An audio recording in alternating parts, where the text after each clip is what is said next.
അഭിരാമിയെ ഓർക്കാത്ത മലയാളികൾ ഉണ്ടാവില്ല. യഥാർത്ഥ പേര് ദിവ്യ ഗോപികുമാർ എന്നാണ്. TV ഷോ ചെയ്തു തുടങ്ങിയപ്പോഴാണ് അഭിരാമി എന്ന് മാറ്റിയത്. തെന്നിന്ത്യൻ സിനിമയിലെ മുൻനിര നായികയായി തിളങ്ങി നിന്ന കാലത്ത് അമേരിക്കയിലേക്ക് ഉപരിപഠനത്തിനായി അഭിരാമി പോകുന്നത്. നീണ്ട വർഷങ്ങളിലെ ഇടവേളയ്ക്ക് ശേഷം ഒരുപാടുണ്ട് അഭിരാമിക്ക് പറയാൻ. അഭിരാമിയുടെ 39-ാം വയസ്സിലാണ് 5 മാസം പ്രായക്കാരിയായ കൽക്കി മോളെ കിട്ടുന്നത്.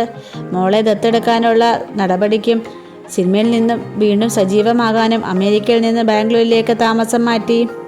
എൻ്റെ അങ്കിളും ആൻറ്റിയും ആദ്യം ഒരു പെൺകുഞ്ഞിനെയും പിന്നീട് ഒരു ആൺകുഞ്ഞിനെയും ദത്തെടുത്തു. അതെന്നെ വളരെയധികം സ്വാധീനിച്ചു. ഞാനും ഇങ്ങനെയൊന്ന് തീരുമാനിക്കുമെന്ന് അന്നേ തോന്നിയിരുന്നു. രാഹുലും എൻ്റെ ഇഷ്ടത്തിനൊപ്പം നിന്നു. കുഞ്ഞു വന്ന ശേഷം ഞങ്ങളുടെ ജീവിതം ആകെ മാറി. അതിന് 10 മാസത്തെ കണക്ക് പറയേണ്ടതില്ല. അതുമായി ബന്ധപ്പെട്ട് എന്ത് സംസാരിച്ചാലും ഞാൻ ഇമോഷണൽ ആകും.